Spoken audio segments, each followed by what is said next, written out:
Road आज किती दिवसापासून खोदून ठेवलेले आहेत, ते त्याचं काम कधी करणार? ही जबाबदारी कोणाची आहे? आपण टू व्हीलर फोर व्हीलर घेऊन जाऊ शकत नाही रोडवर. कम्प्लिटली रोड खराब आहे आणि कोणीही त्याकडे लक्ष देत नाही. मीरा भाईंदर शहराच्या विकासाच्या नावाखाली खड्डे आणि सेसपूलच्या प्रदूषणामुळे मीरा भाईंदर मधील जनता हैराण झाली असून त्याचा सर्वत्र निषेध केला जातोय। एकीकडे ऊन आणि दुसरीकडे खड्डे आणि त्यांच्या ढिगाऱ्यांवरून उडणारा चिखल आणि प्रदूषण यामुळे जनता हैराण झाली आहे। दम्याशी संबंधित फुफ्फुसाच्या आजारांमध्ये दिवसेंदिवस वाढ होत असून यातून आराम मिळावा यासाठी अनेक लोक दिवसांपासून मीरा भाईंदर महानगरपालिकेत भेट देत होते। त्यांना त्याचा काही फायदा होताना दिसत नव्हता। मुलं येत आहेत, कधी कधी स्लिप होऊन तेही पडण्याची शक्यता होते। ऑलरेडी एक ते ॲक्सिडेंट झालेले आहेत। त्याच्यानंतर संध्याकाळच्या वेळी दुपारच्या वेळी ट्रॅफिक जाम एवढं होतं की अर्धा तास गाडी एकाच जागेवर उभी असते, ट्रॅफिक मुवमेंटही प्रॉपरली होत नाही। तर हे सगळे इश्यू आम्ही फेस करतो आहे।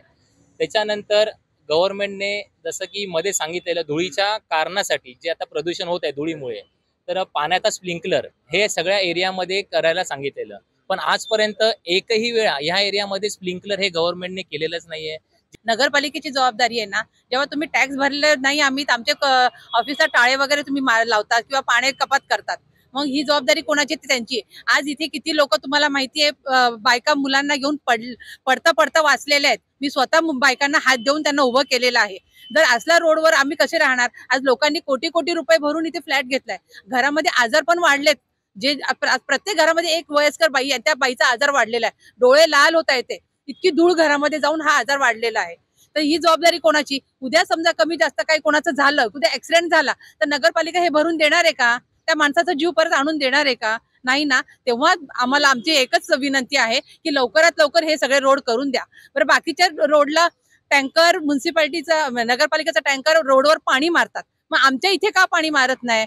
त्यामुळे त्यांनी स्थानिक नगरसेवक दौलत गाजरे यांना सोबत घेऊन आंदोलन करण्याचा निर्णय घेतला। पूर्ण मुद्दा हाच आहे की मीरा भाईंदर मध्ये हा जेपी नॉर्थ हा एरियाही मीरा भाईंदर मध्येच येतो आणि मीरा भाईंदरची आज परिस्थिती अशी आहे की संपूर्ण जागी सीसी रोडचं काम चालू आहे।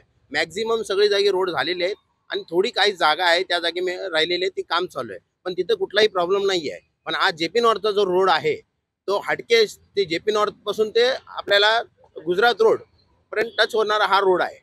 एकत्र कदाचित हे त्यांना काही उपाय शोधण्यास मदत करेल। लोक विकासाच्या विरोधात नसून ते काम करण्यास होणाऱ्या दिरंगाई आणि प्रदूषणामुळे त्रस्त आहेत। या समस्येतून लवकरात लवकर सुटका करावी एवढीच त्यांची सरकारकडे मागणी आहे। ब्युरो रिपोर्ट प्रभाकर गिरी, सुदर्शन न्यूज, मुंबई।